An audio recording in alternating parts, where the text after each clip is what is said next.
The Book of Wisdom. Love justice. You who judge the earth, think of the Lord in goodness and seek him in integrity of heart, because he is found by those who test him not. And he manifests himself to those who do not disbelieve him. For perverse counsels separate a man from God and his power, but to the proof rebukes the foolhardy. Because into a soul that plots evil, wisdom enters not, nor dwells she in the body under death of sin. For the Holy Spirit of discipline flees dissent and withdraws from the senseless counsels. And when injustice occurs, it is rebuked, for wisdom is a kindly spirit. Yet she acquires not the blasphemer of his guilty lips, because God is the witness of his inmost self, and the sure observer of his heart, and the listener of his tongue. For the Spirit of the Lord fills the world, and all embracing, and knows what man says. Therefore no one will utter wicked things can go unnoticed. Nor will chastising condemnation pass him by. For the devices of the wicked man shall be scrutinized, and the sound of his words shall reach the Lord, for the chastisement of his transgressions.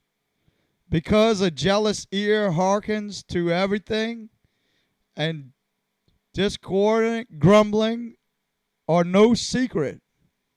Therefore guard against profitless grumbling, and for clumsiness withhold your tongues. For a stealthy utterance does not go unpunished, and the lying mouth slays the soul. Count not death by your erring way of life, nor draw to yourselves destruction by the works of your own hands. Because God did not make death, nor does he rejoice in the destruction of the living. For he fashioned all things that they might have being, and the creatures of the world are wholesome. And there is not a destructive drug among them, nor any domain of the nether world on earth. For justice is undying.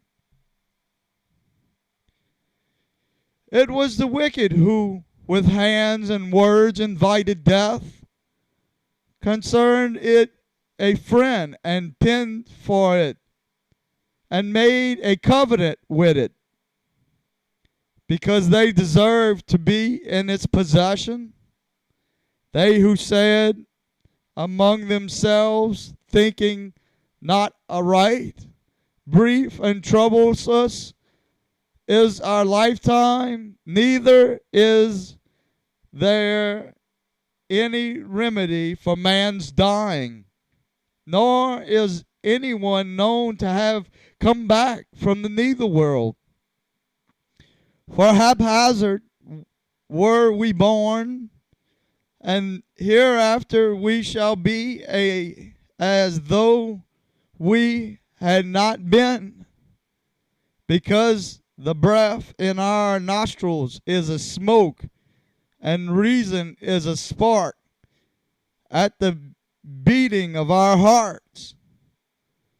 And when this is quenched, our bodies will be ashes, and our spirit will be poured abroad like unresisting air.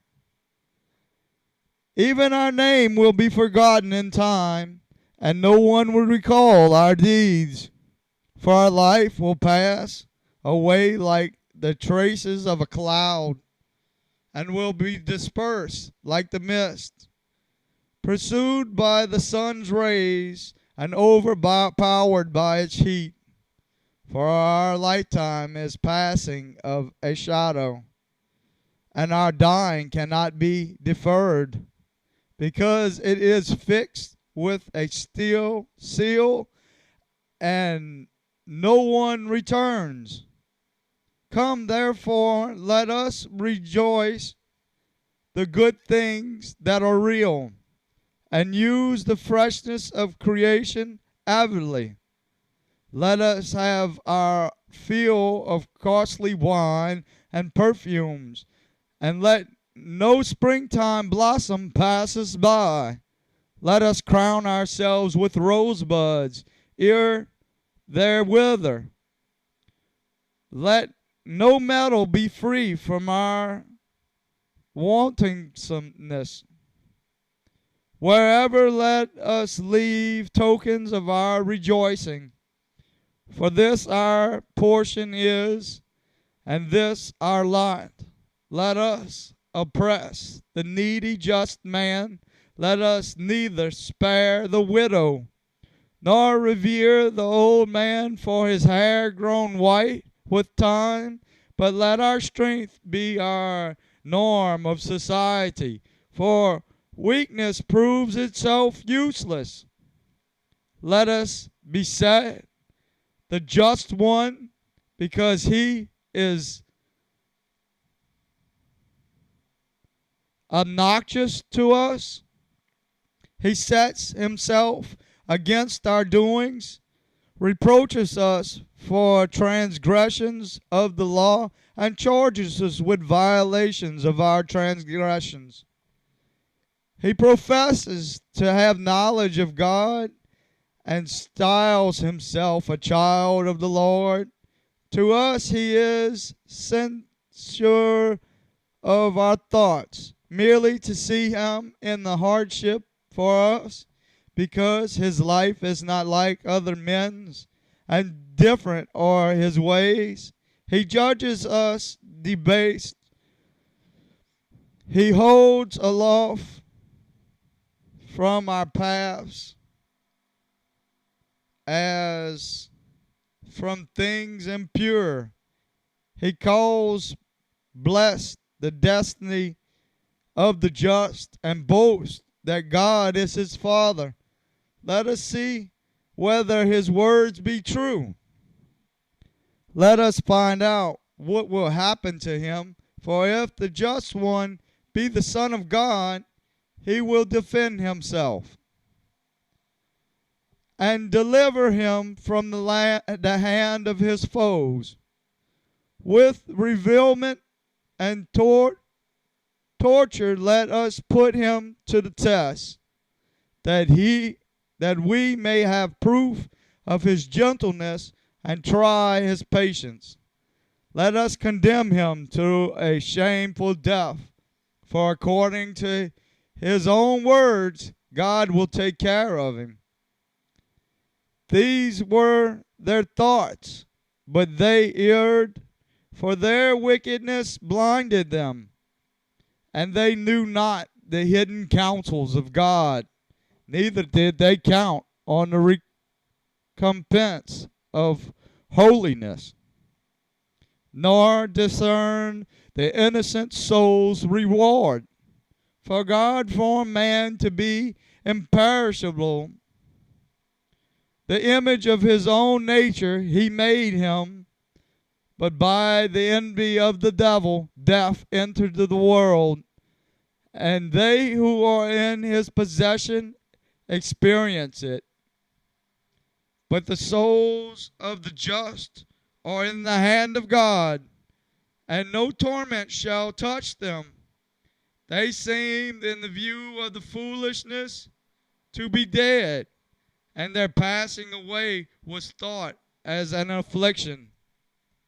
And their going forth from us utter destruction, but they are in peace. For in before men indeed they put punished, yet is their hope full of immortality. Chastise they little, they shall be great blessed, because God tried them and found them worthy of himself. As gold in the furnace, he proved them, and as sacrificial offerings, he took them to himself. In the time of their visitation, they shall shine, and shall dart about as sparks through stubbles. They shall judge nations and rule over people, and the Lord shall be their king forever. Thus who trust in him shall understand truth, and faithful shall abide with him in love, because grace and mercy are with his holy ones, and his care is with his elect. But the wicked shall receive a punishment to match their thoughts, since they neglect justice and forsook the Lord. For he who despises wisdom and instruction is doomed. Vain is their hope, fruitlessness are their labors, and worthlessness are their works. Their wives are foolish, and their children are wicked, accrued in their blood. Yes, blessed is she who, childless and undefiled, no transgressions of the marriage bed. She shall bear fruit at the visitation of souls. So also the Enoch, whose hand wrought no misdeed, who held no wicked thoughts against against the Lord, for he shall be given fidelity's choice reward, and more gratifying heritage in the Lord's temple. For the fruit of the noble struggles in the glorious one, and unfailing is the root of understanding. But the children of the adulteress will remain without issue, and the